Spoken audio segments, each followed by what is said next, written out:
Chapter 7. As founder and sole member of the Brentford and West London Hollow Earth Society, Soap Distant thought it about time to put matters firmly into perspective. There may have been many words spoken and much local controversy over the arrival of a certain extraordinary being upon our streets of late, he announced to the Saturday evening crowd in the Swan Saloon bar. Neville nodded thoughtfully. The tramp had been pretty much the sole topic of conversation in the borough for nearly a month, although his last sighting was more than a fortnight ago. "I know that you will understand to whom I refer," said Soap. Those who did nodded. Those who did but had no wish to listen to yet another of Soap's endless diatribes upon the denizens of the inner world took a sudden interest in the bottom of their pint-glasses. "Speculation has been rife," Soap continued, "and up until now I have kept my counsel whilst the false prophets among you have battled one another to a standstill. Now, and only now, am I ready to impart to you the sole and unimpeachably cosmic truth." OMalley groaned. "I had an uncle once," said he, hoping to change the subject, "who swallowed a golf ball thinking it to be a plover's egg." "Really?" said old Pete, who hated Soap Distant and his bloody silly notions. "And what happened to your uncle? How was he?" "A little under par," said the Irishman. "There are none so deaf as those who will not hear," said Soap. "Here, steady on," said Norman. "How many times have I propounded my theories regarding the lands beneath and their interterrestrial occupants, and how many times have I offered irrefutable proof as to their existence, only to be scoffed at and ridiculed by those pseudo-intellectuals who nestle in seats of authority, having sprung up like mildewed fungi upon the rotting corpse of this present society?" "Many times," said OMalley, "a great many times." "Listen." Soap rattled his pint-glass upon the bar-top in agitation. "I know all about your views on the subject. You are a Philistine." "I resent that," said John. "I'm from the south." "Beneath the surface of the globe," said Soap in a reverent tone, "is the vast and beautiful land of Vakata. And in that sunken realm at the very centre of the planet, Shambhala, capital city of earth. Here, in unimaginable splendour, dwells Rinjippo, king of the world, whose emissaries, the subterranean monks of black habit, weave their ways through the endless network of ink-dark corridors which link the capital cities of the ancient world." "Such is the popular Buddhist doctrine," said OMalley. "Rinjippo is in constant contact with the Dalai Lama," said Soap. "The Dalai rarely drinks in these parts," said John. Soap threw up his arms in dismay. "When the great day comes and the portals are opened, then the smile will flee your face like a rat from a sinking ship." OMalley brought his smile into full prominence. "I have always found it to be the case," said he ingeniously, "that most ships, especially those sailing under the colours of the esoteric line, generally sink due to the surfeit of rats weighing heavily upon the bows." "Hills in the pills," said Soap, thrusting the Irishman aside and stalking away to the gents. "I think you may have offended him," said Neville. OMalley shrugged. "He'll be back. Give me another of the same, please, Neville, and pray take one for yourself. And what is the explanation of the poster in your window?" Neville, somewhat taken aback at the Irishman's generosity, reddened about the cheeks upon the mention of the poster.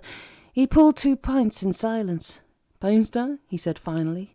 OMalley accepted his pint. "The poster displayed upon your window, which reads, and I quote from memory, 'Thursday night is Cowboy night at the Flying Swan. Yahoo! Barbecue country music, best dressed cowboy comp, big prizes, fancy dress optional.'" Neville hung his head in shame. "The brewery," he said. "After the Channel wading business, the brewery seems to have been taking an indecent interest in the Swan's affairs." OMalley drew deeply upon his pint. "A sad business," said he. "I have been issued with an outfit," said Neville in a hushed tone. "Outfit?" "Cowboy, chaps and all that." "Good God!" "There are prizes for the best dressed cowboy, a bottle of scotch, 200 cigarettes, and a voucher which enables you to dine at one of the brewery's licensed eating houses." OMalley raised his bristling eyebrows. "A bottle of scotch, eh?" His voice was one of casual unconcern. "Has Pooley been in today?" Neville shook his head. OMalley gestured to Neville with a motion which counselled secrecy and discretion. "It is better," said he, "that we do not cause any great rumpus over this cowboy thing. The regulars might become somewhat incensed, the Swan being an establishment renowned for its conservatism." OMalley pulled at his lower eyelid suggestively. Neville nodded thoughtfully. "I can sympathise with your feelings, John," said he, "but you must understand that the brewery pull the strings, as it were, and I must comply with their wishes, no matter how unseemly they might appear." "Unseemly is hardly the word. And what's all this about a barbecue?" "I've had one built on the patio of the beer garden." "Beer garden?" O'Malley leant forward across the bar and fixed Neville with a baleful stare. "I have partaken of alcoholic beverage in this establishment man and boy these 15 years. Possibly I suffer from some strange aberration of the optical apparatus which deprives my sight of beer gardens and patios thereupon. But if you might be referring to the tiny strip of backyard behind the gents where you stack the empties, I might suggest you reconsider your terminology." "The brewery have done a conversion," said Neville. "Oh, a conversion is it? Would this conversion by any chance have been carried out by those two master builders known locally as Jungle John and Hairy Dave?" The part-time barman nodded. "And this patio has been built with the bricks and mortar we were led to believe were to be used in the restructuring of the bog roof." Neville hung his head in shame. He had led the deception, it was true. "It was meant to be a nice surprise," said he in a wounded tone. "Might we view this nice surprise?" the Irishman asked. "Not until Thursday," said the barman. "And, O'Malley, I might beg you not to cause anything in the way of a scandal over this patio. A representative from the brewery will be present for the occasion, and any controversy might reflect badly upon my position here."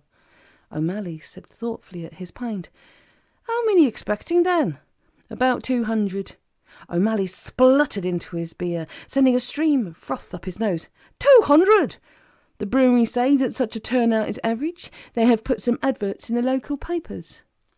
"Regarding these 200 cowboys who will shortly be descending upon the Flying Swan for a whore down in the 10-foot square backyard," said O'Malley, "can you expect to hear the crack of the mule whip, the roaring of Colt 45s, the rattle of wooden wheel, and flap of canvas as the mighty covered wagons roll over the prairie bound for Brentford, the thunder of pony hoof upon tarmac, and the lusty vocal renderings of Mule Skinner Blues, and Do Not Forsake Me, Oh My Darling?"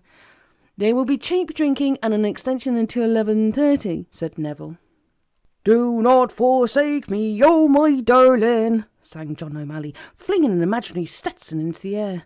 Sorp Distant, who had finally returned from the gents, said, "With a bottle of Scotch as a prize, cut-price drink, and an 11:30 extension, we can expect to see at least one Irish John Wayne impersonator swaggering through the saloon bar door, toting a 6-gun and asking for 2 fingers of red-eye." O'Malley smiled indulgently. "Possibly, Soap," said he. "You'll be taking the opportunity to invite up a few of your chums from inner earth. Tell me now, does old Ridge and Jippo get the likes of Laramie on his Underworld 20-inch, or is the reception a bit ropey down there?" Soap rose purposefully to his feet and stood swaying to and fro, his hand upon the bar top for support. "You, sir, are an ignorant Irish blackguard," quoth he, raising a shaky fist to strike O'Malley. "Soap was telling me that flying saucers are the manifestations of static souls of bygone civilizations," said Neville, who was not only pleased that the subject of Cowboy night had been forgotten, but was also a great stirrer. "I've heard that little gem on more than one occasion," said John, "but you and I know that there is a logical and straightforward explanation for that particular phenomenon." "There is?" "Of course. Flying saucers are in fact nothing more than the chrome-plated helmets of 5-mile-high invisible fairy folk." The Irishman, having both sobriety and the eye for impending violence to his account, stepped swiftly out of the hollow earther's range.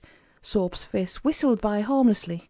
Neville was making some motion towards his knobkery when the door swung open to reveal none other than Mr. James Pooley. Jim stood framed in the opening, thumbs clasped into his belt and a licorice paper roll-up in the corner of his mouth. "Howdy, partners," he drawled. O'Malley groaned and hid his face in his hands. "Howdy, Soap," Jim continued. "You subterranean sidewinder, you look mighty like as if you're meaning to slap leather with this here Irish hombre." Soap was squaring up for another shot at O'Malley's chin. Now his fist hovered motionless in mid-air, as if freed from the powers of gravity. "You what?" was all he could say. Neville leant across the counter.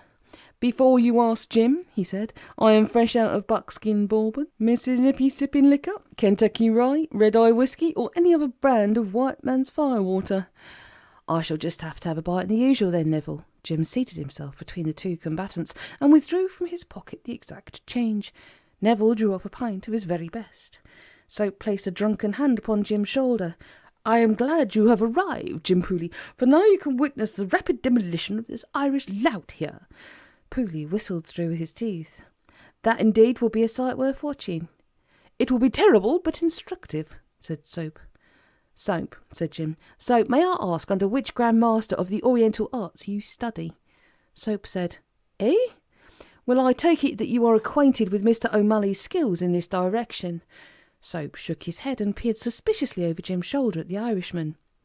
You are surely aware, Jim continued, that OMalley here is an exponent of DMAC, the deadliest form of martial art known to mankind, and that he could instantly disable you should he so wish, his hands and feet being deadly weapons.